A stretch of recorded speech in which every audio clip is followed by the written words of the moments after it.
Mesdames et messieurs, bonsoir, bienvenue à l'Actu Plus. Comme vous avez pu le remarquer dans les dernières semaines, on n'a pas eu d'Actu Plus à chaque semaine. C'est parce qu'on a un nouveau format qui nous permet de faire le tour de chaque mois durant l'été, mais à l'automne, on revient à chaque semaine. Je suis avec Christian aujourd'hui, bonjour. Yes, bonjour Lydia. Ça fait bizarre, ça fait un bout.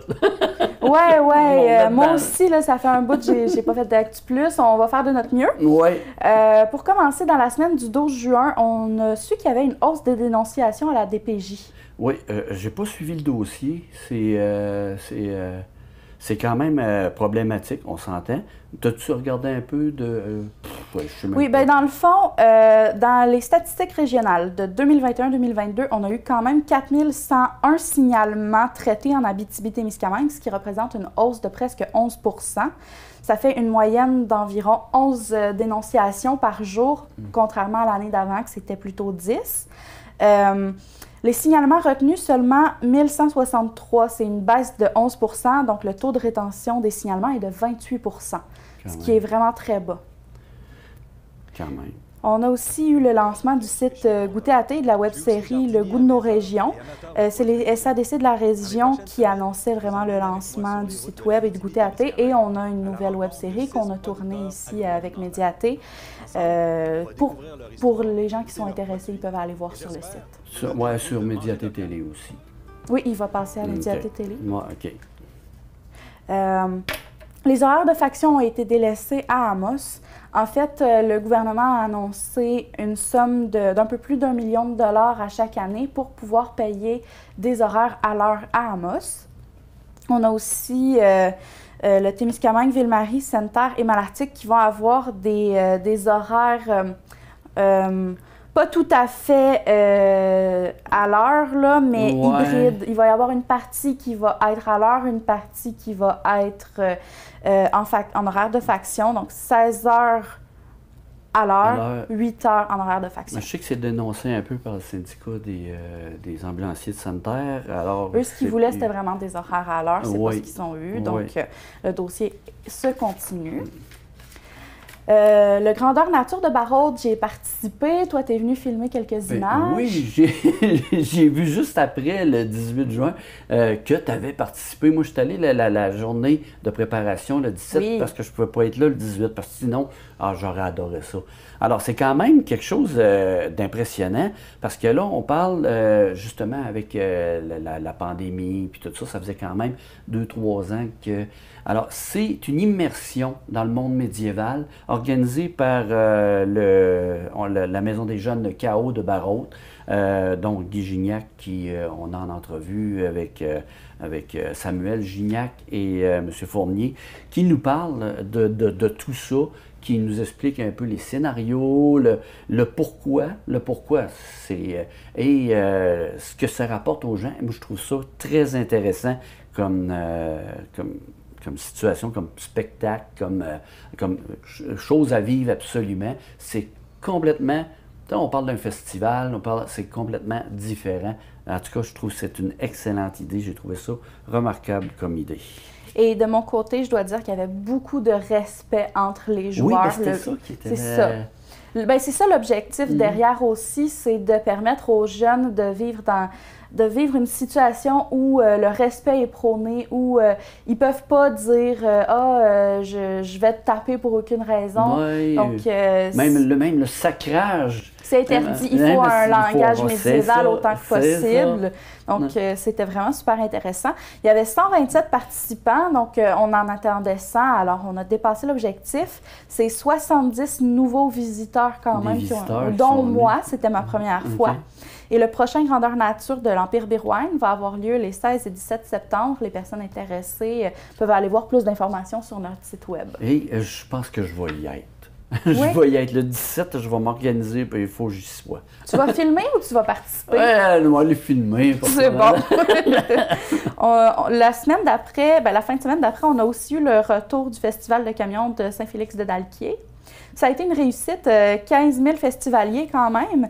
Et on a dit déjà d'emblée que ce serait de retour les 23, 24 et 25 juin de l'année prochaine. Ah, parfait.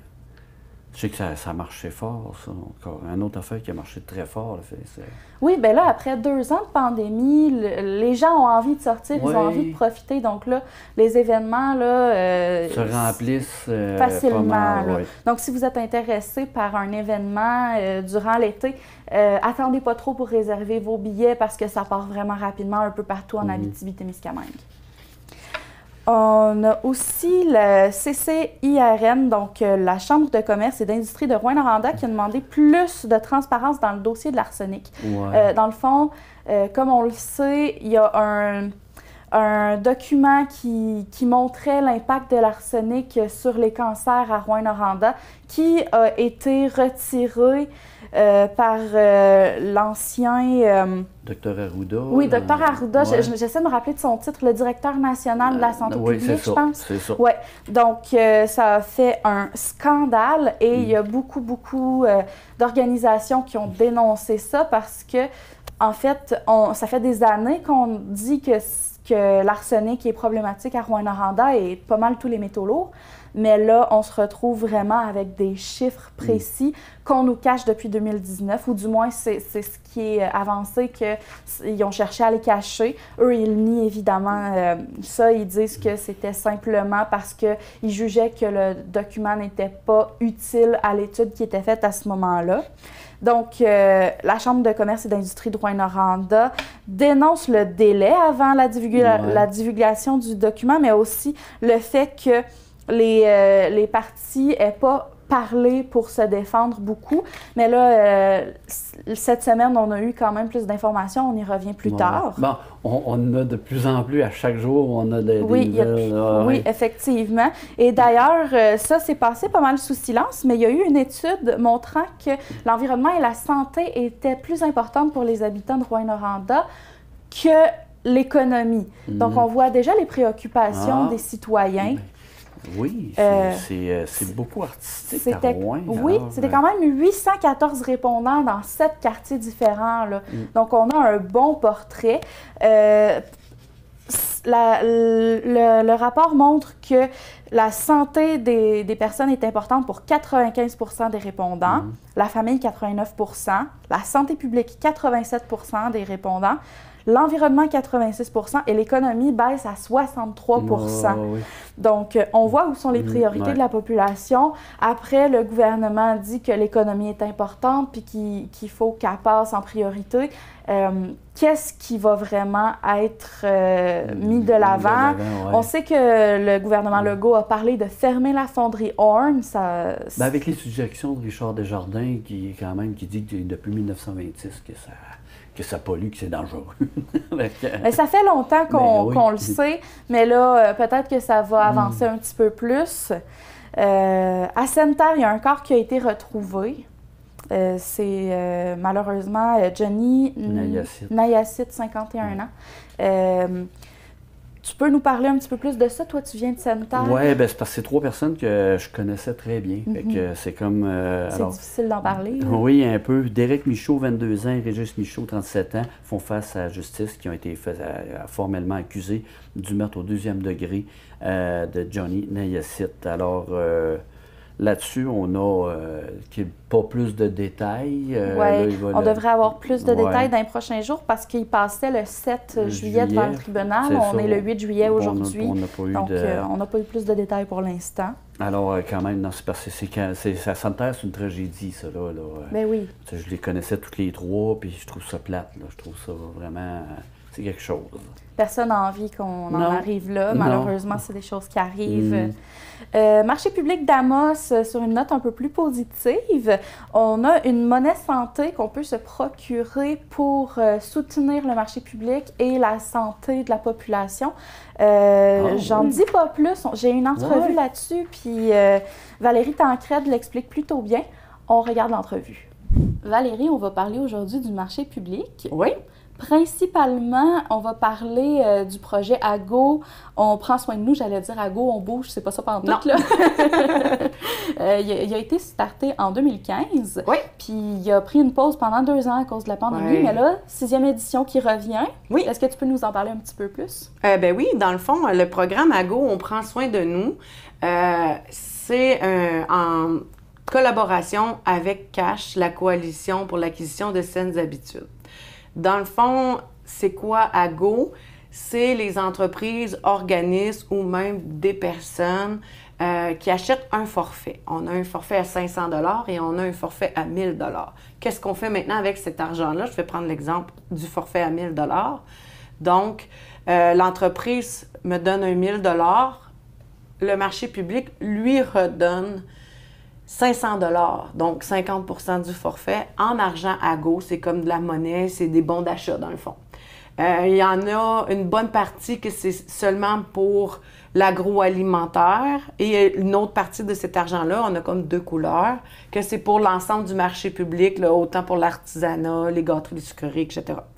Donc, l'entreprise reçoit la moitié de son forfait en argent AGO qui le distribue à sa guise. Donc, il peut le garder pour lui, il peut le donner à ses employés, il peut le donner à ses clients, il peut le vendre, il peut faire des concours. Bien, pas le vendre, je veux dire, il peut faire des concours avec, etc. Maintenant, l'autre 50 % qui reste est séparé en deux. Donc, il y a une partie, un 25 % du forfait qui revient au marché public pour toute la gestion du marché public puis la gestion du projet en tant que tel. Et l'autre partie s'en va à Cash, qui est la coalition pour l'acquisition des saines habitudes de vie. Donc, eux, ils reprennent cet argent-là, surtout, ils la retransfèrent en monnaie AGO, mais Cash est associé avec des médecins, des spécialistes au CLSC, et ça pivote un peu autour de tout ce qui est la santé. Et c'est redistribué soit dans des événements qui sont en lien avec la santé, ou aussi c'est redistribué à des familles qui en ont besoin, des mamans monoparentales ou des personnes là, qui ont un peu de difficulté à arriver puis à bien manger dans le fond. Fait que c'est comme ça que ça fonctionne le projet. Puis là, tu parles de bien manger. Dans le fond, oui. on veut que les gens aient accès à des aliments sains, locaux ou régionaux en tout cas. Oui. Puis on sait que c'est une façon aussi d'encourager les industries régionales. Ben oui, dans le fond, tu sais, le marché public d'Amos, c'est toutes des entreprises à 75 % et même plus, je dirais même qu'on est à 80 %. C'est des entreprises locales principalement et régionales en agroalimentaire. C'est soit des maraîchers, c'est soit des transformateurs agroalimentaires ou des distributeurs, mais ça, on n'en a presque pas. Donc, quand tu viens au marché, quand tu utilises tes coupons AGO, ben c'est des chiffres d'affaires qui viennent directement dans les mains de ces entreprises-là. Puis, tu m'avais parlé aussi qu'on a un projet intéressant pour le marché public qui s'en vient. Peux-tu nous en parler un petit peu plus aussi? Ben oui, dans le fond, le marché public, ça fait plusieurs années qu'il existe. On est au parc de la Cathédrale. Avant, on se maintenait à une moyenne, je te dirais, d'une douzaine de kiosques. Mais avec la pandémie, tu sais, même le gouvernement, là, prône beaucoup l'achat local et l'autonomie alimentaire au Québec, etc. Donc, on a vraiment un achalandage au marché qui a augmenté beaucoup. Mais aussi, on a plusieurs entreprises qui ont démarré dernièrement. Ce qui fait en sorte que la configuration du parc de la Cathédrale, où est-ce que nous sommes sur le pavé uni, bien, on est restreint en nombre de kiosques. Puis c'est difficile d'en rajouter. Puis notre parc de kiosques commence à être désuet un peu aussi. Et bien, comme tout le monde, là, on a de la difficulté à recruter, à avoir de la main-d'œuvre parce que c'est beaucoup de travail. Il faut que vous vous dites qu'à tous les matins, il faut monter une vingtaine de kiosques parce qu'on a aussi Goûter à thé qui est présent. Puis là, c'est des tables, c'est des sacs de sable, c'est beaucoup de gestion, refermer ça le soir. Ça devient complexe un peu. Et aussi, le MAPAC, ministère de l'Agriculture, dont on est chapeauté, a sorti un guide de salubrité des marchés publics qui nous exige très prochainement d'avoir des blocs sanitaires, avoir accès à de l'eau froide, de l'eau chaude, surtout s'il y a de l'agroalimentaire, etc. Puis tu comprendras qu'au parc de la Cathédrale, là, ça devient difficile. Donc, on est en train de travailler sur un beau projet. C'est sûr que c'est embryonnaire, mais il y a quand même des sous qui sont engagés déjà. On a déjà engagé une firme là, pour nous donner un coup de main là, à avancer dans le projet pour une structure permanente. On ne sait pas encore, elle va être située où, parce que dans le fond, il y a des sites potentiels qui ont été soulevés avec la ville d'Amos. Il y a des scénarios d'aménagement qui sont sortis sur ces sites-là. Puis là, la prochaine étape, là, c'est de s'assurer qu'on choisisse le bon site avec la bonne structure. Fait qu'on on est là-dedans, ça avance tranquillement, pas vite, mais c'est un beau projet qui s'en vient. Vous allez sûrement en entendre parler plus en détail. Plus en détail, peut-être, je te dirais peut-être plus cet automne ou même l'été prochain. Là. Parfait. Est-ce que tu avais quelque chose à ajouter? Bien, dans le fond, ce que je peux dire concernant le projet AGO, on prend soin de nous, c'est encore ouvert. Fait que s'il y a des gens qui sont intéressés, autant des entreprises, des organismes ou même personnellement, il y a un forfait à 500 $, puis il y a un forfait à 1000 $. Et dans ce temps-là, bien, on encourage les saines habitudes de vie, on encourage notre marché public.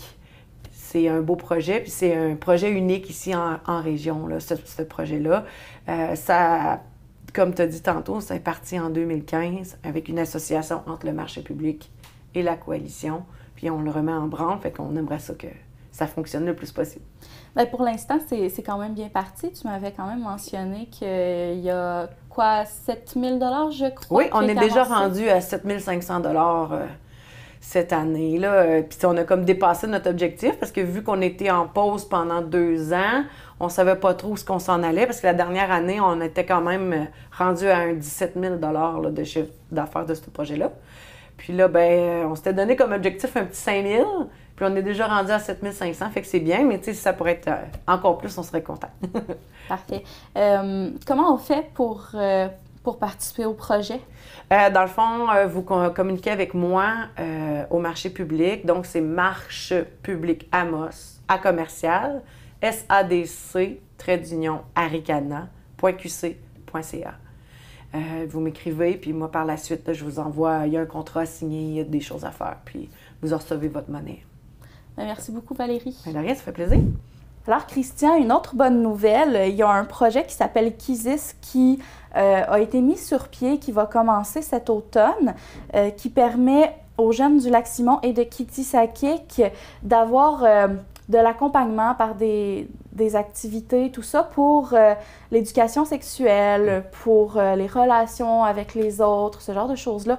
Là encore, je ne veux pas trop en dire parce que j'ai une entrevue sur le sujet super intéressante avec Mélanie Perrault, la directrice régionale de Centraide Abitibi-Témiscamingue et du Nord du Québec. Pour les aider à garder les études, puis tout ça, parce que je sais que le taux n'était pas élevé. Oui, juste 20 % des jeunes des communautés terminent leurs études et juste 25 % en âge de travailler ont un emploi.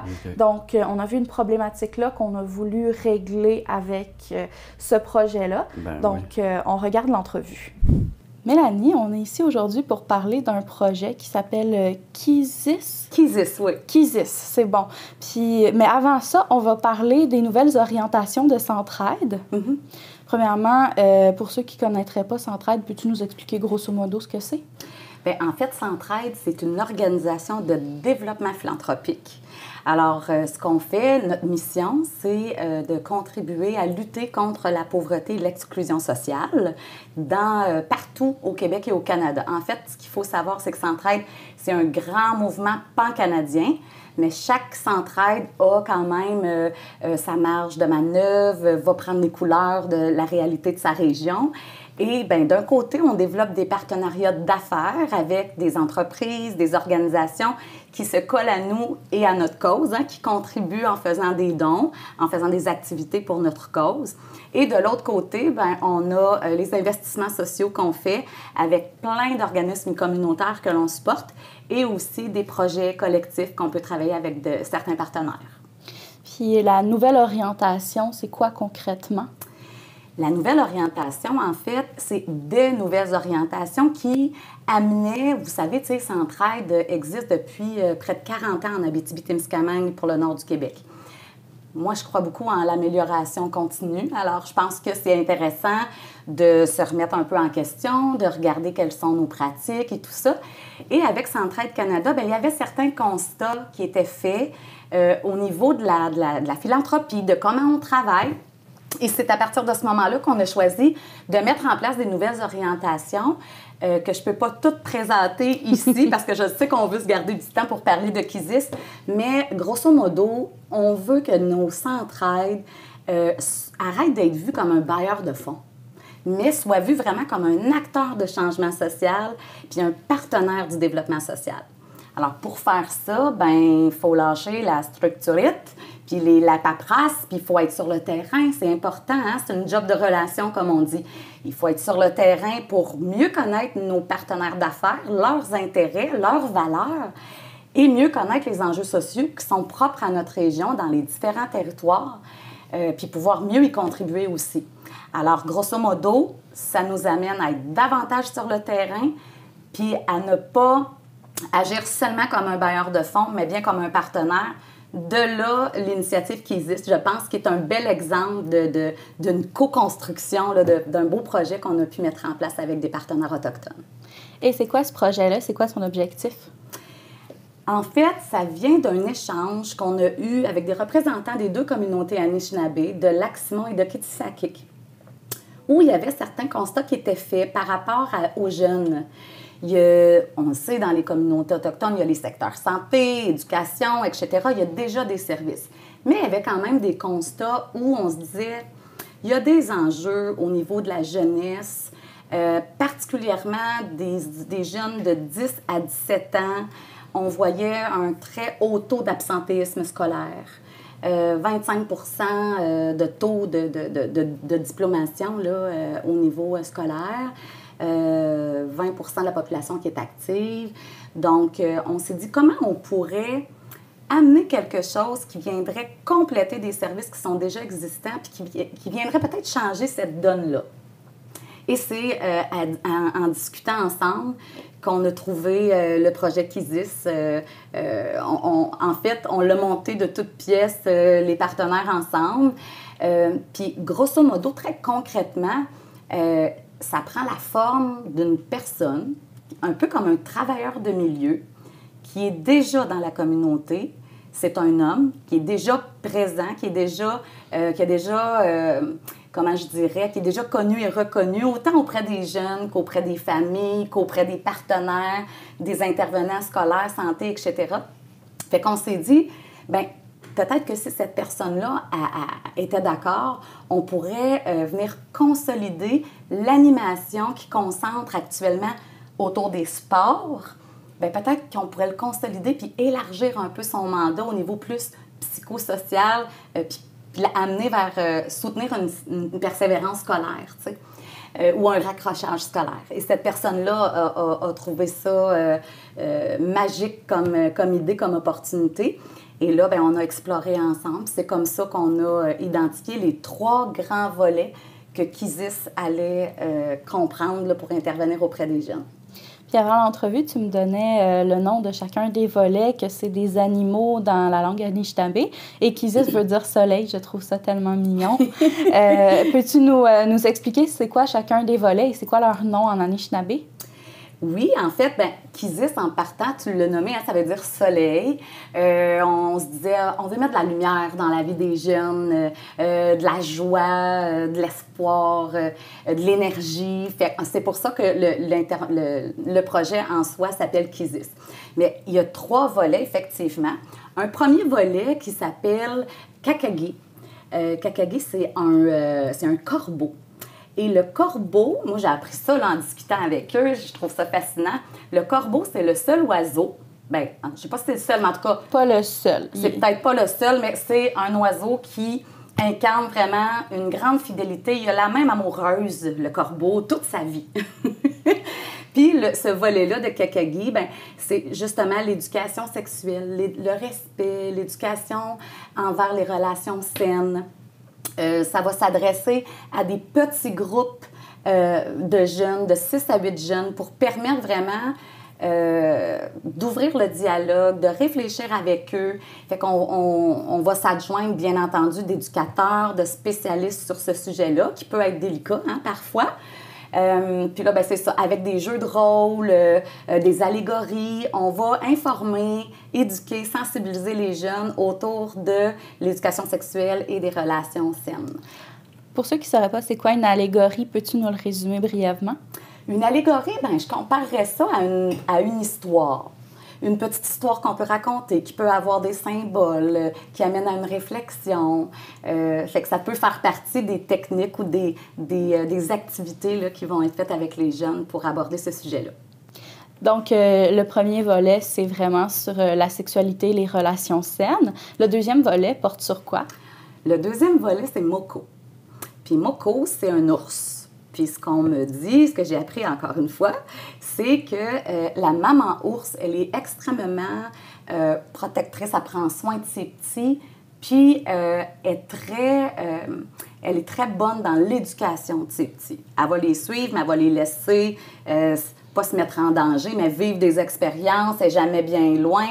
Puis on s'est dit, bien, ça, c'est le volet vraiment d'apprentissage beaucoup plus large. Avec Kakagi, on est vraiment dans le volet de l'éducation sexuelle. Ici, c'est là où on aborde toute la notion de persévérance scolaire, mais avec une approche de sécurisation culturelle, puis avec beaucoup de sujets différents. Donc, il peut y avoir, encore là, on vise 400 jeunes là, dans les deux communautés de 10 à 17 ans. Il va y avoir des ateliers sur différents sujets, que ça peut être au niveau, par exemple, de l'aide aux devoirs. Il peut y avoir aussi des ateliers sur des métiers, pouvoir découvrir des nouveaux métiers. Et donc, il va y avoir aussi un accompagnement auprès des jeunes. Parfois, c'est plus en grand groupe, hein? Parce qu'avec les 3 volets, là, on a vraiment des petits groupes avec Kakagi, en des grands groupes plus larges, mais qui peuvent générer des plus petits groupes, dépendamment de comment les choses se passent. Puis avec le 3e volet, vous allez voir, c'est vraiment très individuel, là, très personnalisé comme intervention. Fait que celui-là, là, il est large, plusieurs activités, plusieurs thématiques différentes, avec une notion de méritas. C'est-à-dire qu'on va passer par des activités, oui, ludiques, oui, sportives, du soutien à l'aide aux devoirs, mais aussi dans leur communauté. Qu'est-ce qu'ils voient les jeunes? Où est-ce qu'ils peuvent s'impliquer? Où est-ce qu'ils peuvent faire une différence? Puis les amener à s'impliquer. Fait que c'est vraiment la persévérance puis l'implication dans la communauté qui va faire ressortir des méritas au niveau de certains jeunes. Et tout ça va être identifié en collaboration avec les intervenants du milieu. Et les méritas vont pouvoir se mériter justement le prix Moko.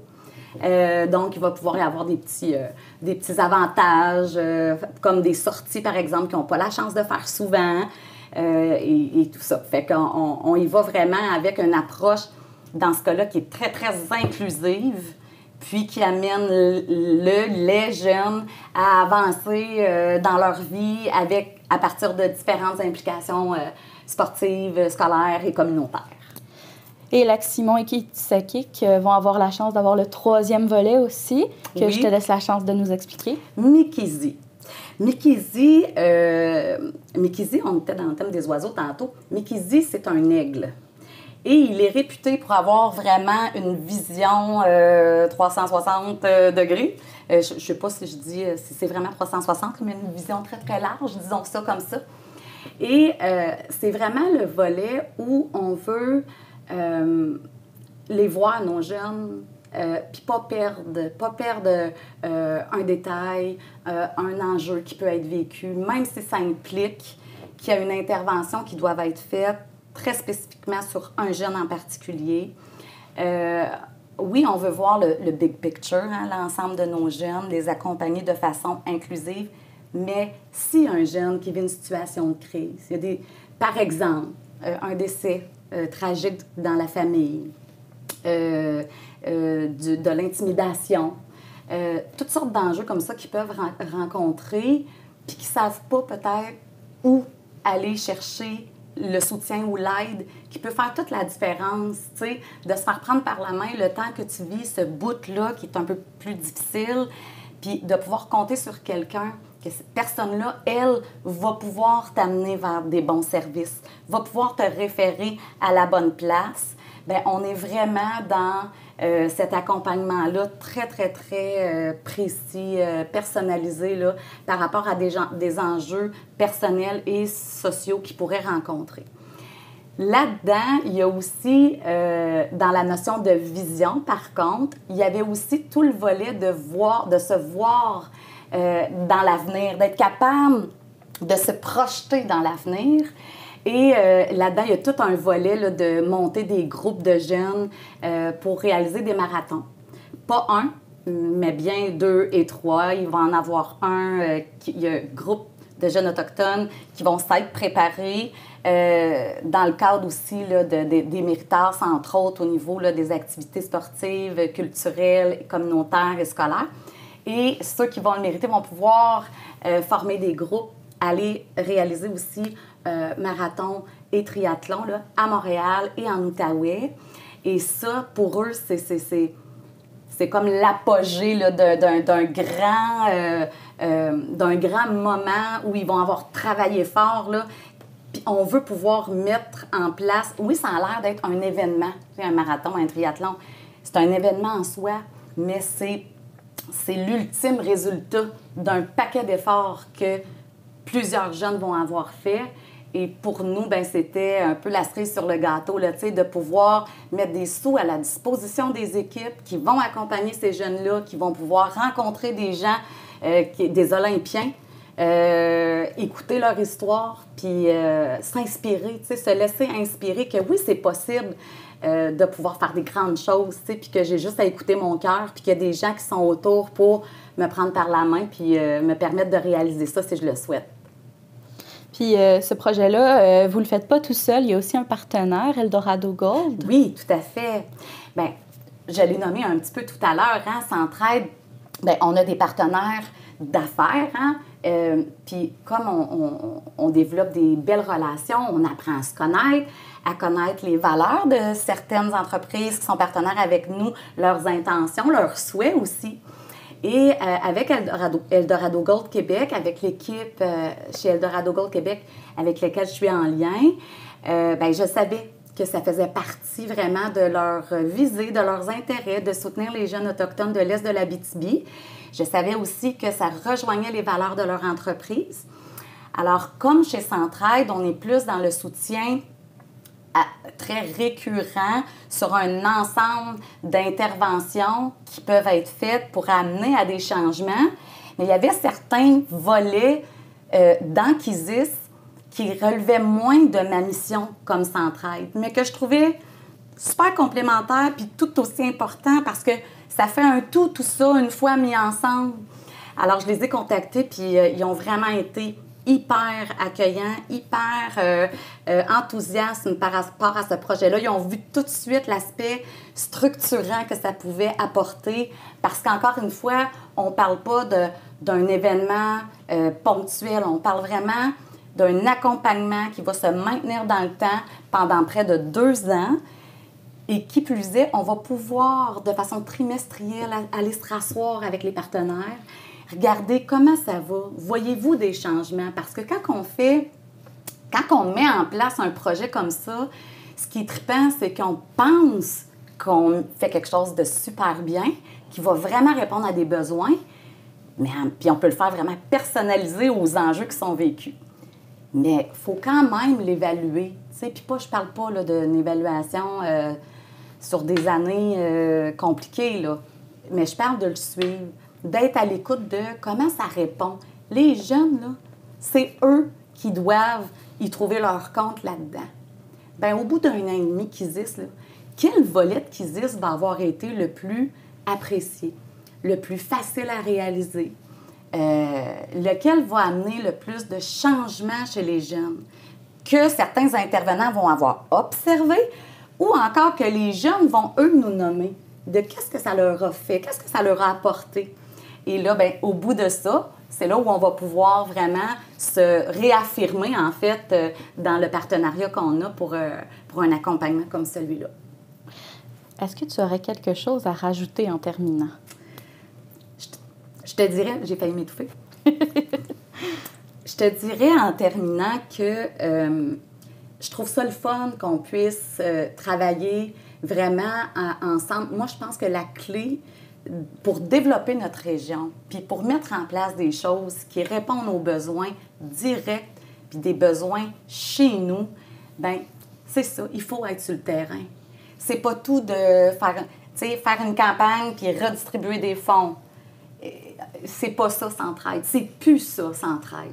Maintenant, on veut travailler en partenariat, on explore, on travaille avec l'Observatoire de l'Abitibi-Témiscamingue, on travaille avec les comités de développement social partout sur le territoire, et autant du côté du développement des affaires que des organismes ou des partenaires sociaux. On se tient vraiment très à jour de c'est quoi les besoins, comment on peut y répondre, qui embarque, parce que c'est pas obligé d'être Centraide tout le temps tout seul. On le voit, là, ça peut être Centraide puis plein d'autres partenaires. C'est ça, de se mobiliser ensemble pour mettre quelque chose en place qui peut faire une différence. Fait que je suis vraiment très fière de ce projet-là qui incarne la nouvelle posture de Centraide dans notre région. Et puis, bien, qui sait, on pourra peut-être s'en reparler dans 1 an et demi, 2 ans pour voir ce que ça aura donné, le projet Kisis. On va l'espérer. Bien, merci beaucoup, Mélanie. Merci à toi. Annie Desrochers, une professeure à l'UQAT, a reçu le prix David J. Gifford de la Société canadienne de biologie végétale. Okay. En fait, elle fait des recherches sur les racines des arbres. Pour faire simple, c'est un peu comme dans Avatar, les racines se connectent ensemble et relient les arbres ensemble. Oui, OK. Ben, je pense que c'est la première femme à remporter ce prix-là. Oui, c'est la première femme à remporter le prix. Donc, ça montre à quel point elle a travaillé fort puis à quel point ses recherches sont pertinentes. J'ai fait une entrevue avec elle. On va regarder quelques minutes de l'entrevue. Annie, tu as reçu un prix de la Société canadienne de biologie végétale il y a quelques jours, je crois. Oui, la semaine dernière, en fait. C'est quoi ce prix-là, en fait? Bien, c'est un prix qui est offert par les gens de l'association, donc de la société, donc c'est un comité de chercheurs qui regarde parmi ce qui s'est fait là, depuis que la société existe, dans le fond, pour récompenser un chercheur qui fait des recherches innovantes et ils appellent ça libre d'esprit ou libre d'idées. Donc, c'est un honneur pour moi, c'est sûr, parce que ça démontre que ce que je fais est reconnu par mes pairs, puis ce que je fais est intéressant, puis innovant. Et qu'est-ce que tu fais, justement? Bien, en fait, depuis plus que 20 ans là, que j'excave des forêts, donc avec des pompes à feu de forêt, je ne sais pas si tu as déjà vu ça, des pompes à incendie là, qui donnent un jet d'eau très puissant. On va déterrer des racines d'arbres pour regarder ce qui se passe. Puis le but premier, c'était de voir est-ce que les arbres sont connectés les uns avec les autres. Parce que par hasard, durant mes recherches de doctorat où j'étudiais les racines de peuplier faux-tremble, on avait vu qu'il y avait des arbres qui étaient greffés ensemble. Donc, les racines se rencontrent, le bois se fusionne, puis après ça, à partir de là, bien, il y a toutes sortes de questions qui émergent. Est-ce que les arbres peuvent se parler à travers des signaux, en s'envoyant des hormones, en se changeant de l'eau, en se changeant des sucres? Donc, puis à partir de ce moment-là, j'ai fouillé un peu la vieille littérature. Il y avait des vieilles recherches des années 40, des années 50, où on avait remarqué, ici et là, par hasard, des anecdotes où on avait remarqué que les arbres étaient reliés les uns avec les autres par les racines. Puis à partir de ce moment-là, quand je suis venue travailler à l'UQAT, on s'est mis à excaver nos espèces de la forêt boréale, donc le pin gris, le pin rouge, l'épinette noire, le peuplier baumier, le peuplier faux-tremble et même les peupliers hybrides. Puis à chaque fois qu'on a excavé un peuplement forestier, on a vu qu'il y avait des arbres, peut-être entre 30 et 50% des arbres qui étaient reliés à au moins un de leurs voisins. Certains sont reliés à plus que 2-3 arbres. Puis à partir de là, bien, on peut se dire, bon, c'est un phénomène qui est assez commun si on en trouve toujours. Puis on se pose des questions scientifiques. Bien, qu'est-ce que ça fait sur l'écologie de la forêt? Comment ça peut influencer la façon que la forêt pousse? Puis quand on fait des travaux sylvicoles, de l'aménagement forestier, qu'est-ce que ça fait qu'un arbre soit relié avec son voisin? Bien, souvent, on va aller faire des travaux. Si, mettons, je mets des engrais sur un arbre, bien, faut penser que l'engrais va voyager comme ça à travers le système racinaire. Puis ça nous amène en fait à considérer la forêt comme un ensemble, comme un seul organisme vivant qui se parle à travers ses racines. Et finalement, on arrive à cette semaine. Le 2 juillet, il y avait un parcours à Sainte-Terre. Peux-tu nous en parler un petit peu plus? Oui, ben c'était un parcours, on appelait ça le parcours Ultime Ninja. C'était fait pour les enfants et les jeunes adolescents. Habituellement, c'est ça, on a beaucoup d'activités à Sainte-Terre, un exemple, les courses à pied pour les adultes, puis tout ça. Mais là, c'était vraiment un parcours pour les petits bouts. Et la surprise qu'il y a eu cette année, c'est qu'il n'y avait pas juste des enfants de Sainte-Terre, il y en avait de toute la région qui venaient.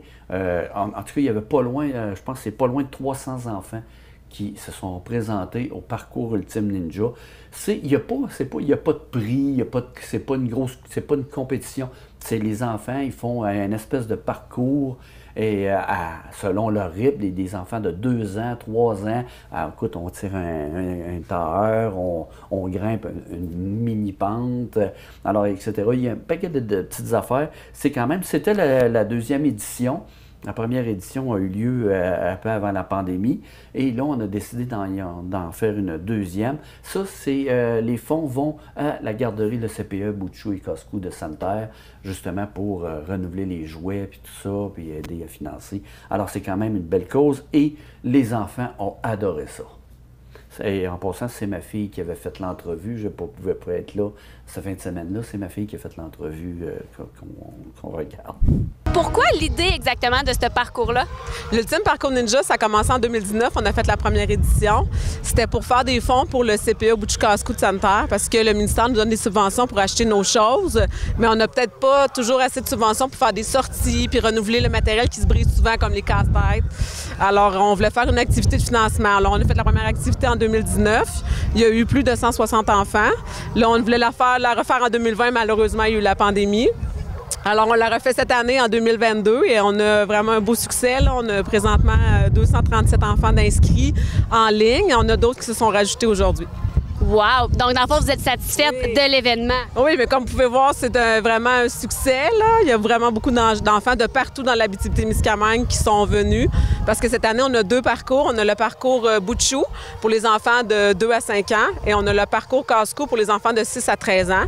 Il y a 15 obstacles sur chaque parcours que les enfants peuvent compléter. Puis, ils pouvaient choisir entre une inscription de le faire une fois ou le faire acheter l'inscription illimitée, qu'ils peuvent le faire 10 fois s'ils veulent, s'il y a encore l'énergie. Puis dans l'inscription, il y a une collation et un breuvage d'inclus. Alors, quand ils ont terminé leur premier passage, ils peuvent passer dans la cour qu'on voit derrière moi, où il y a le chapiteau. On leur offre un fruit avec un breuvage. Mais il y a plein de choses à vendre, la barbe à papa, des bonbons. C'est une campagne de financement, donc on vend des choses. Puis c'est ça. Puis ils ont accès à la cour du CPE. Ils peuvent jouer dans la cour du pavillon Lisette Braconnier autant qu'ils veulent. Puis c'est ça, c'est d'1 heure à 16 heures. Puis à 16 heures, quand c'est terminé, ben on s'en va dans la joie. Wow! Puis, vous pensez le refaire l'année prochaine, j'espère? Oui, on espère vraiment le refaire l'année prochaine pour encore récolter des fonds pour renouveler les jouets parce qu'à chaque année, c'est un besoin que nous avons. Puis, tout le monde a du plaisir. Alors, on se disait, même si on n'avait pas besoin, on le referait parce que c'est vraiment un succès. Puis c'est vraiment... Je pense que c'est un offre qu'on avait besoin pour les enfants aussi. On a beaucoup d'activités physiques pour les adultes, mais il y avait peu de choses pour les petits-enfants. Alors, c'est un besoin qu'on a comblé. C'est parfait. Hey, merci beaucoup, puis bonne journée. On parle encore d'arsenic. Les candidats de la région sont inquiets de la gestion du dossier à Rouyn-Noranda. Donc, j'ai fait une entrevue avec Émilise Lessard-Terrien, qui est la députée solidaire de Rouyn-Noranda-Témiscamingue, et Guy Bourgeois, candidat libéral d'Abitibi-Ouest. Il y a aussi Jean-François Vachon, par communiqué, qui a indiqué qu'il était très inquiet. J'ai essayé d'avoir Pierre Dufour en entrevue, ça n'a pas été possible, donc on va avoir l'entrevue avec Émilise Lessard-Terrien et Guy Bourgeois à l'instant. Madame la députée, on est ici aujourd'hui pour parler de l'arsenic à Rouyn-Noranda. Vous aviez mentionné que vous n'étiez pas d'accord avec les propos de François Legault. Est-ce que vous pouvez nous expliquer votre point de vue? Oui, donc François Legault agite des épouvantails à l'heure actuelle en faisant miroiter qu'il pourrait faire fermer la fonderie 1 alors qu'il n'y a personne qui réclame ça sur le territoire en ce moment, dans le sens où le rôle du gouvernement, c'est d'abord d'exiger la norme québécoise à la fonderie 1. C'est ça le premier geste à poser. Après, si la fonderie n'est pas prête à mettre la main dans sa poche pour améliorer son bilan environnemental, puis qu'elle décide de mettre la clé dans la porte, bien, ça va être sa décision, puis sa décision à elle seule. Le rôle du gouvernement du Québec, c'est de restreindre le cadre législatif dans lequel peut jouer dans lequel peut jouer la fonderie. Puis ça passe par exiger la norme québécoise. Est-ce que vous pensez que la fonderie a les capacités pour respecter la norme de 3 nanogrammes par mètre cube? Ça fait des décennies qu'on marche sur la Lune. Je ne peux pas croire qu'en 2022, on n'est pas capable de contrôler des poussières. S'il y avait de l'or dans ces poussières-là, là, fiez-vous sur moi que Glencore aurait trouvé une façon de les traiter. Je veux dire, en 2022, on n'est plus à l'heure où on oppose économie et environnement. Glencore, c'est une multinationale richissime. Elle a les moyens de trouver comment faire pour réduire ses émissions d'arsenic. Hier, on a eu les résultats de l'INSPQ sur un rapport qui montre que le risque de cancer est plus élevé à Rouyn-Noranda à cause de l'émission d'arsenic. Vous aviez dit que vous n'étiez pas rassuré par les propos de Luc Boileau. Oui, en fait, c'est parce que les données alarmantes, on les connaît depuis plusieurs semaines, voire plusieurs mois déjà. En mai dernier, on a appris que les citoyens du quartier Notre-Dame vivaient 5 ans de moins qu'ailleurs au Québec, qu'on avait plus de maladies pulmonaires d'obstruction chronique, qu'on avait une incidence du cancer du poumon qui était plus élevée, que nos bébés naissaient plus petits, qu'il y avait des retards de grossesse intra-utérins de manière disproportionnée dans le quartier de Notre-Dame. Je veux dire, les données alarmantes, on les connaissait déjà. Moi, je me serais attendue à ce que tant qu'un directeur national de santé publique débarque en région, qu'il nous arrive avec des pistes de solutions, qu'il nous arrive avec un plan de match ou à la limite, qui recommande, qui repart d'ici en faisant la recommandation de la norme de 3 nanogrammes auprès du gouvernement du Québec. Et c'est pas ça que Dr Boileau est venu nous faire. Il est venu parler, j'ose croire qu'il est venu nous écouter, mais il n'avait visiblement pas de plan de match et ça, ce n'est pas rassurant. Vous pensez donc qu'on a mis beaucoup trop de temps avant de réagir par rapport aux émissions d'arsenic? Puis aussi, je sais qu'il y a le comité ARREC qui mentionnait qu'il était inquiet par rapport à toutes les émissions, pas juste de l'arsenic, le nickel, le cadmium. Est-ce que vous croyez qu'on devrait faire plus d'études à ce sujet-là? Ben, en fait, il faudrait caractériser davantage ce qui se retrouve dans le ciel de Rouyn-Noranda. On a les données pour l'arsenic, on a les données pour le plomb, pour le cadmium, mais qu'en est-il du nickel? Qu'en est-il des autres métaux qui se retrouvent dans l'air à Rouyn-Noranda? Ce n'est pas monitoré à l'heure actuelle. Donc ça, c'est problématique, effectivement. Et on ne documente pas les effets synergiques des métaux. Ça veut dire que quand on est exposé à la fois au plomb, au cadmium et à l'arsenic, parfois, c'est pas juste 1+1. Parfois, 1+1 font 5, 6. Il y a des effets multiplicateurs. Les experts en toxicologie sont assez unanimes là-dessus. Il y a des effets multiplicatifs quand on est exposé à plusieurs substances comme ça, nocives pour la santé. Et ça, ce n'est pas documenté à l'heure actuelle. Il y a vraiment plein de choses à faire, en fait, pour mieux documenter la situation. Mais ça ne doit pas retarder nos actions dans le dossier. Monsieur Bourgeois, on est ici aujourd'hui pour parler de l'arsenic à Rouyn-Noranda. Oui. Premièrement, je voulais savoir comment vous avez réagi lorsque vous avez appris que le taux d'arsenic était aussi élevé et que ça avait une conséquence sur la santé des gens. Ce qui était clair, c'est qu'il y avait un enjeu majeur de ce côté-là. C'est un enjeu qui est là depuis longtemps. Hein. L'usine opère depuis près de 60 ans. Il y a eu des améliorations qui ont été apportées au fil du temps, mais aussi la connaissance par rapport à cette situation-là fait en sorte que la prise en compte de la réalité, elle n'avait pas été dévoilée de façon si claire que qu'est-ce que c'est maintenant. Malheureusement, qu'on arrive en 2022 à savoir réellement ce qu'il y en est, ça, c'est pas normal. Et c'est évident que pour tout le monde, c'est une surprise. Puis il faut aussi reconnaître notre société a évolué, la connaissance fait en sorte que ce qui était plutôt méconnu, maintenant est modélisé de plus en plus et permet de tirer des conclusions comme celles qui ont été révélées.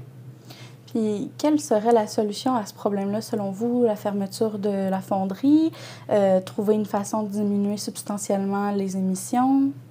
Oui, la compagnie travaille sur cette solution-là depuis un bout de temps, d'essayer de diminuer. Maintenant, est-ce que la technologie sera capable de livrer cette situation-là de façon appropriée pour répondre aux normes?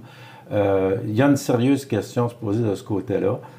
ils ont fait des avancées. Ils ont un projet actuellement avec le projet Velox. J'ai eu l'occasion d'avoir une courte présentation il y a quelques années sur ce qui était déjà en travail par rapport à ça. Mais force est d'admettre qu'aujourd'hui, avec les chiffres qui ont été révélés, on est loin du compte, très loin du compte. Et ça c'est inadmissible.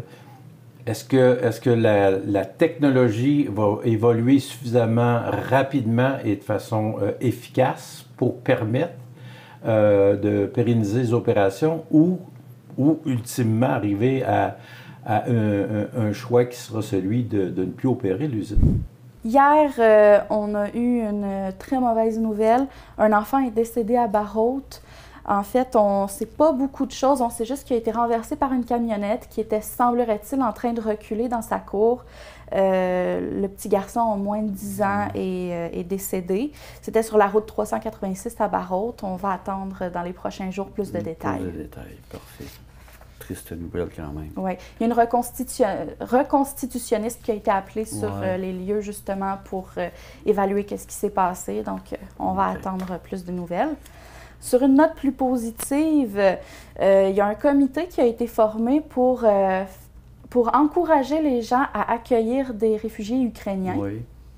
Dans le fond, on cherche des familles d'accueil qui vont pouvoir les accueillir, avoir un toit sur la tête, mais aussi faciliter l'intégration, parce que l'objectif, c'est vraiment que les personnes restent à Amos. Ouais. Donc, on vous regarde l'entrevue à l'instant. Oumaima, Rosaire, aujourd'hui, on va parler d'un comité qui permet de faciliter l'intégration des ressortissants ukrainiens. Pour commencer, j'aimerais que vous vous présentiez chacun un petit peu, dire ce que vous faites ici à Amos et comment vous avez entendu parler du comité. Merci. Je m'appelle Oumaima Ejbabra, je suis marocaine, je suis venue du sud du Maroc et ça fait 1 an et 7 mois que je suis là à Amos. Je suis venue pour faire mes études à l'UQAT, campus d'Amos. Je fais une maîtrise en génie minéral et spécifiquement en eau souterraine. La question comment j'ai entendu à propos du comité, c'était Rosaire. En fait, c'est lui qui m'a informé de la création du comité, de l'activité qu'ils vont faire pour les ressortissants ukrainiens et tout. Et ça m'a vraiment intéressée de m'impliquer dans ce thème-là. Et toi, Rosaire? Ouais, moi je suis Rosaire, donc Rosaire Koukat. Je suis originaire du Congo-Brazzaville et je fais comme Oumaima une maîtrise en génie minéral au campus Amos sous la direction de Vincent Cloutier et puis Eric Rosa. J'ai entendu parler du comité par le biais du MRA. Comme nouvellement arrivé à Amos, on passe tous par le MRA, on est un suivi au niveau du RMR pour l'intégration. Et ils m'en ont parlé parce que j'ai un parcours aussi ancien que j'ai fait en Russie. J'ai un parcours en Russie. Et du coup, Sandra m'avait interpellé pour voir si je pouvais aider au niveau de la traduction et apporter mon aide pour le soutien des peuples ukrainiens. J'ai dit d'accord, ça tombe bien parce que nous aussi ayons eu les mêmes procédures, je dis ok, je vais les aider aussi dans le même sens, dans la même lancée que nous aussi, à un moment on avait besoin d'aide, on a eu de l'aide et pourquoi pas à notre tour donner aussi de l'aide. Donc c'est dans cette lancée que je me suis donné au comité pour l'accompagnement. Parfait. Puis le comité, dans le fond, son but ultime, c'est de trouver des gens qui vont pouvoir accueillir des Ukrainiens chez eux. Est-ce que vous pouvez nous parler un petit peu de ce volet-là? En fait, parmi les volets qu'on traite dans le comité, c'est de trouver des familles accueillantes qui peuvent accueillir les ressortissants ukrainiens à courte durée, longue durée, pour leur quarantaine aussi. Ça, c'est un point vraiment important pour notre comité. Et voilà. Les personnes ukrainiennes, est-ce qu'il y en a déjà qui sont arrivées? J'ai cru comprendre qu'il y avait déjà au moins une personne qui avait accueilli un Ukrainien à Amos. Oui, on a déjà au sein du comité, on a la famille, on a Émilie Dubé qui a accueilli une famille récemment qui est arrivée à Amos. Donc c'est déjà un succès pour nous, en tant que comité, d'avoir déjà des personnes qui sont arrivées. Et il y en a d'autres certainement qui s'en viennent en cours de processus. Voilà. Donc pour rebondir aussi en fonction de ce que vous avez posé en part en amont, comme le comité, pour l'instant, c'est comme on dit, aide et favorise l'intégration. C'est pour aider et favoriser l'intégration des Ukrainiens, des ressortissants ukrainiens ici à Amos. Donc du coup, on travaille pour pouvoir aider. Donc on cherche les besoins du comité actuellement. L'accent sur les besoins à court terme maintenant, c'est trouver des personnes qui vont les accueillir. Donc les familles d'accueil, et puis certainement avec des structures en place ici au niveau d'Amos, de trouver pour pouvoir les accueillir peut-être pour une période de quarantaine aussi. Donc c'est sur ça que nous travaillons, c'est pourquoi nous sommes là aussi pour communiquer avec la population. On lance un message à la population, à ceux qui peuvent aider, ceux qui peuvent prêter main forte dans ce sens. En tout cas, ils sont les bienvenus pour nous accompagner dans cela. Je tiens à mentionner qu'il y a aussi la troupe à cœur ouvert qui fête ses 40 ans. On avait eu une entrevue il y a quelques temps, mais ça a commencé hier, là. On a une revue des comédies musicales qui ont été faites depuis la création de la troupe. On a notamment Demain matin, Montréal matin, Grise, Paradis du Nord, La Mélodie du bonheur, Le Roi Lion, Je reviens chez nous, plusieurs autres. Donc, c'est un rendez-vous à ne pas manquer. C'est les jeudis et vendredis à 19h30 et les samedis à 16h. Ça coûte 35 $ pour un adulte, 20 $ pour les 17 ans et moins.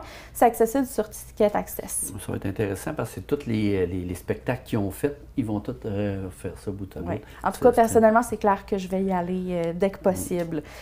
Mise en scène par Daniel Morin, voyons, j'allais dire Gagnon. Je trouvais ça super intéressant. Je sais qu'il va y avoir des captations vidéo aussi par oui, Jean Caron. effectivement. Il va y avoir... Ça va être un peu multimédia aussi. Ouais. Là. Alors, le 7 juillet dernier, il y avait ce qu'on appelle le Comeback Skateboard avec Mathieu Cyr et sa conjointe. C'est eux autres qui organisent ça. C'est un groupe quand même qui viennent de gros centres, qui viennent de Montréal et qui donnent des formations de skateboard gratuitement. Ils fournissent tout, le skate, le matériel, les coudes, les casques. Et ils ont fait le tour de la région. Ils sont venus à Amos, Lassar et ceux que j'ai pris, j'ai eu une entrevue avec Mathieu Cyr. C'était à Sainte-Terre. Alors quand même, une belle... Les gens participent, les jeunes qui ne savent pas faire du skateboard ou qui ils veulent perfectionner leur technique, bien, il y a des professeurs, tout est idéal. Alors, fait que tu voulais nous montrer l'entrevue, j'imagine? Oui, on y va. Salut! Mathieu Cyr à l'appareil, ma conjointe Ashley Jade-Lucier qui est cofondatrice de la compagnie Comeback Skateboard. On fait ça dans le but de faire connaître le skateboard qu'on fait ça, puis c'est super accessible pour les jeunes. Nos cours sont gratuits, donc les jeunes peuvent venir ici se prendre une planche.